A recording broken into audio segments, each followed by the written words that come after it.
Students, let us continue the learning about the domain class model. We were learning about constructing the domain class model. The first step was find the class. The classes correspond to nouns. So when a problem statement is given to us, we will find out the nouns that are there in that particular requirement source. We'll extract all the nouns.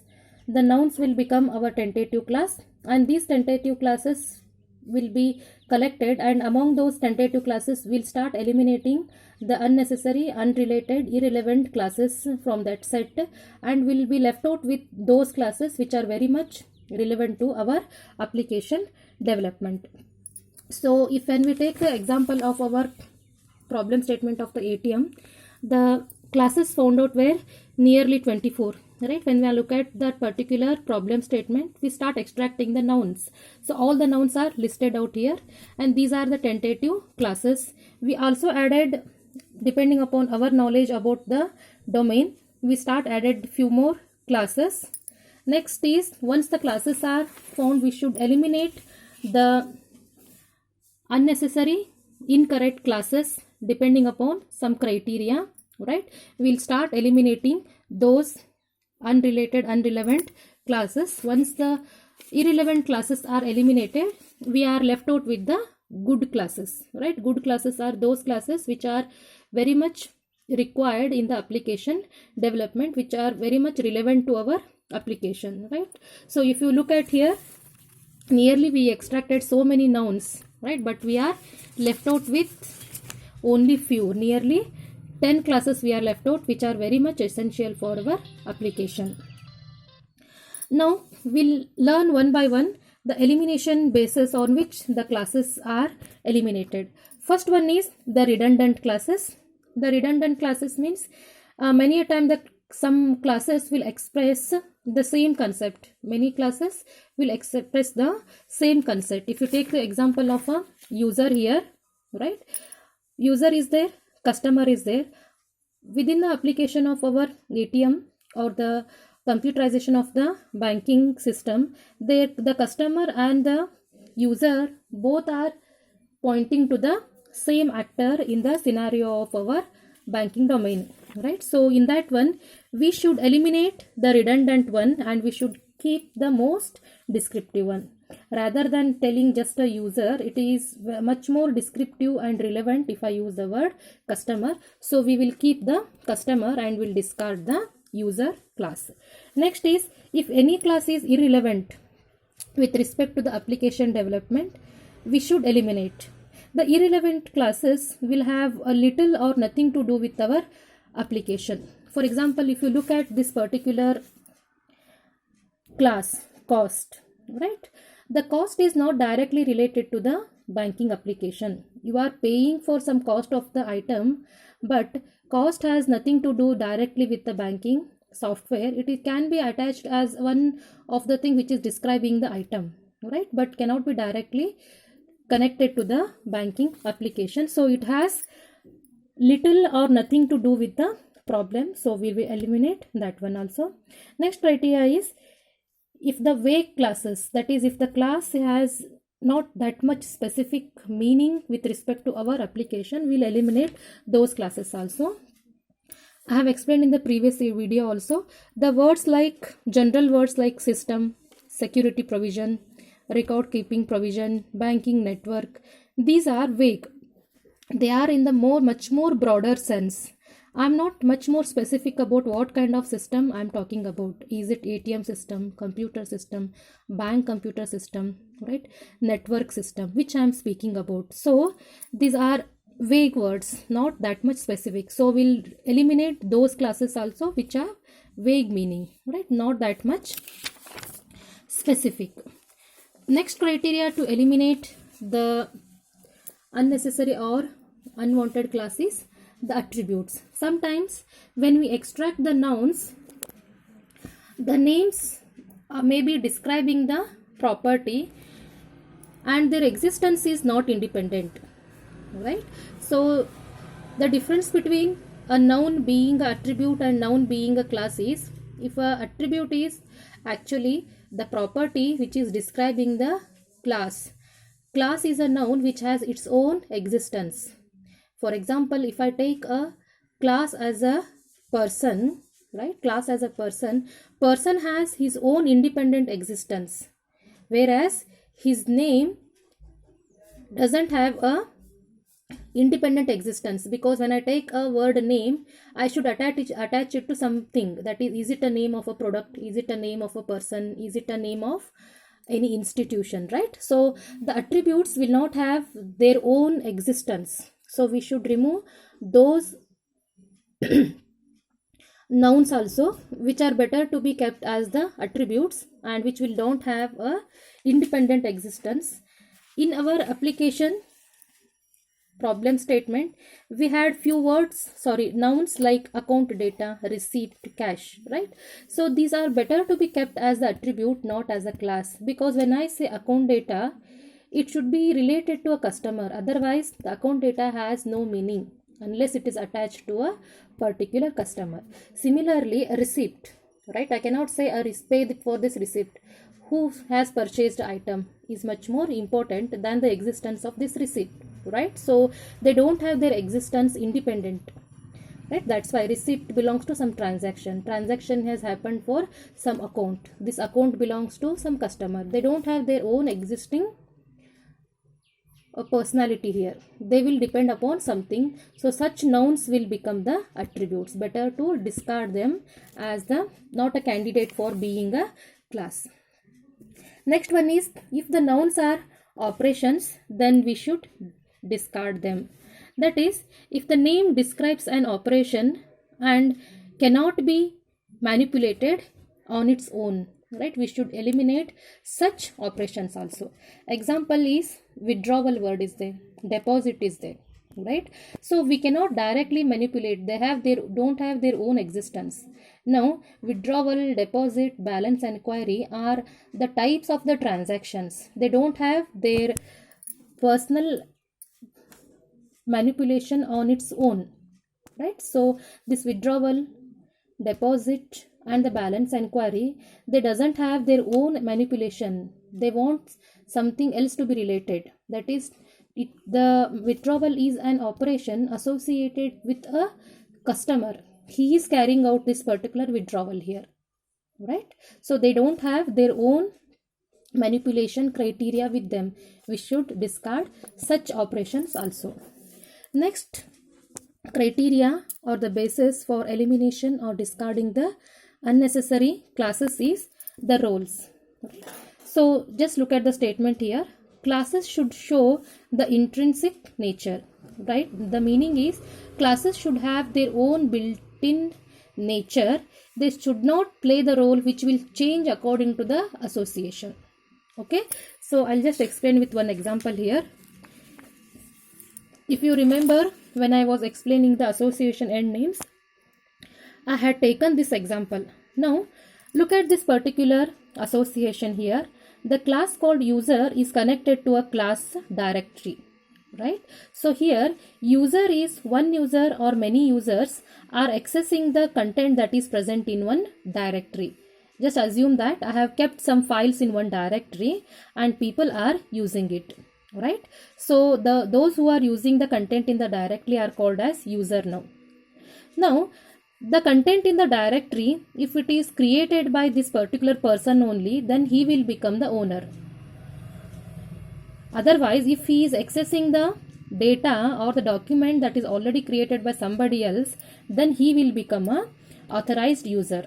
Now look at the two roles played by the user. One is as a owner and one is as the authorized user for this particular directory. Now the intrinsic nature of this particular association or the class is better to keep it as user. If I make it owner, the problem is it just changes with the association directory. It makes, if I just make it this class as owner, the restriction was that he cannot access anybody else's files here, right? So if I have created a class called as authorized user, the meaning is what?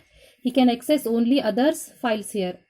So better to keep it as the class as user and will not go on with the roles which are built on the basis of this particular relation. So the classes should show the intrinsic nature, not the roles that plays on an association. Next is implementation constructs. The nouns that show the process which is applied during the implementation, that is laying the communication lines, keeping track of the transaction logs. These are the processes that will come into picture at the time of implementation, so we should discard them also. Next is the derived classes. Always a derived class will have the thing that are already there in the superclass, so it can be a redundant one. So if it is already been mentioned, we should omit it. Now these are the few criteria depending upon which we are extracting the good classes and eliminating the unwanted classes. Now we are completed with the step 1. The step 1 was for finding the classes. The finding, just to summarize, finding class included identification of all the tentative class. Next we start eliminating the unwanted class and we'll just left out with the good classes. Now once the step 1 is over, we are just left out with the classes which are most relevant to our application, right? Such as account, bank, ATM, cashier, right? Computer, bank computer. I am very much specific. Look here, bank computer. If I have just used the word computer, it would be vague. That's why we have mentioned here bank computer, cash card, transactions, right? So like this, we are left out with the good classes. Now the next second step is we should prepare the data dictionary for that one. The data dictionary, when you see the dictionary, what will be present in the dictionary? Always the dictionary consists of few words along with its meaning and examples, right? If you might have seen the Oxford dictionaries, in which we'll have according to the alphabetical order, we have all the words and we have their meanings. Similarly, the data dictionary with respect to the domain class model is we should write a paragraph precisely describing each class. So I should explain what actually account is according to you in this particular banking application. Similarly, according to you, what is bank? According to you, what is cash card? Right? According to you, who is a customer? Like that, you should write a brief information about each class precisely. A paragraph is more than sufficient. So these, when we are explaining precisely, it should consist of the scope of the class within your problems. Next is assumptions, what you have made, and if they have made any restrictions to when to use it, right? That all should be mentioned. So if I just take the example of a customer here, right? Customer with respect to bank, if I take, what is the definition of the customer? Customer, I can just define him as a person who holds an account in the bank, right?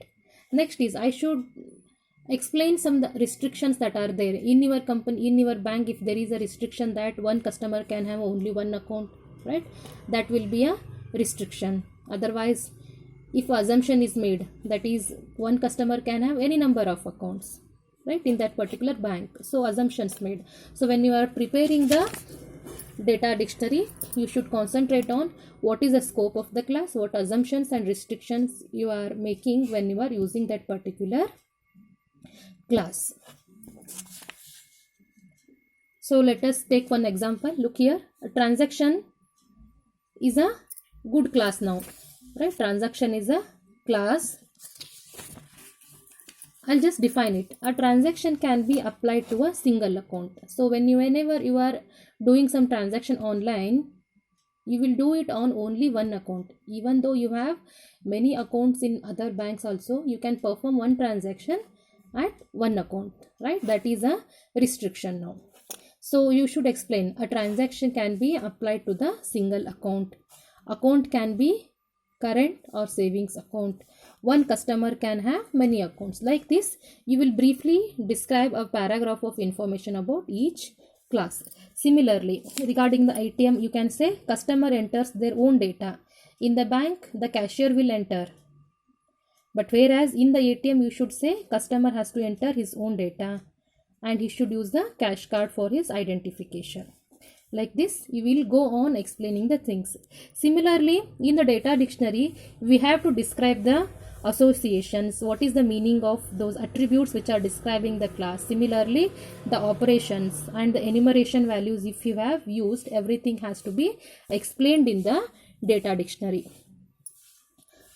Right, now the data dictionary is like a dictionary which consists of meaning for each and every word which has been used in the domain class modeling.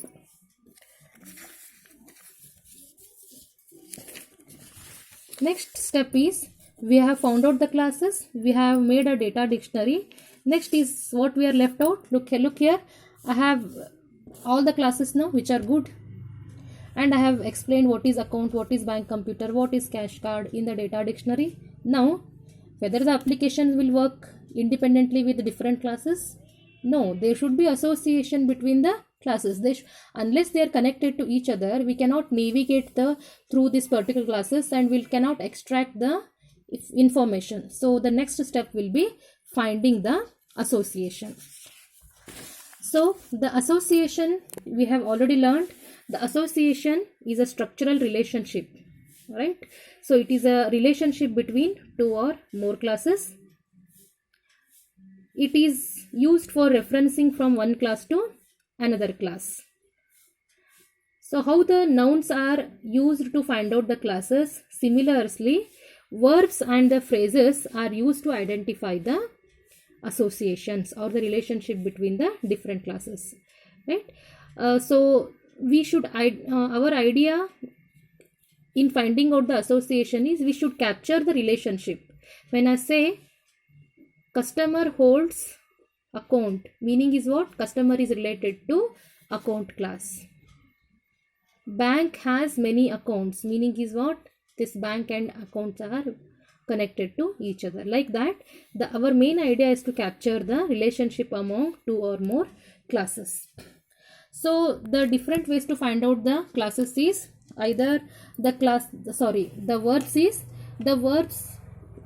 association is always, the association corresponds to verbs or the phrases. For example, we say consortium shares ATM. Now this shares is a verb. Similarly, bank computer maintains the account. Bank provides bank computer. ATM prints the receipt. Like this, different verbs which are there connecting between the two classes, they will become the association. Otherwise, sometimes the verbs may be intrinsic. For example, we all know that the customer have the cash cards. If he has a cash card, this have will automatically come. But we have used this word print because are you printing it, are you viewing it is different. So we have explicitly added this particular verb. But this have is implicit meaning. Customer have the cash cards, right? So sometimes the consortium is an association of different banks. So when I know that it is a consortium is association of banks consists of, gives the implicit meaning for that particular verb. Similarly, bank holds the account. So these are the implicit verbs which are connecting or showing us the relationship between the different classes. Sometimes our domain knowledge will also help us to identify the relations. Example, in our problem statement with respect to ATM, if you look at it once again, nowhere we have mentioned that cashier is an employee of a bank, right? We have not mentioned it. But since you have the idea about banking, no other person other than the employee of that bank can sit inside and collect the money from other customers, right? The meaning is what? Bank employs cashier. Cashier is an employee of the bank. So this relation was not there in the problem statement, but your knowledge about the problem domain has given. Similarly, cash card accesses the accounts. This is known because the customer has account. On the account you have got some cash card. So your domain knowledge gives you a relationship that cash card can access this particular accounts, right? Like this, the finding the association. In the next class we learn how to keep the right association by discarding the unnecessary ones.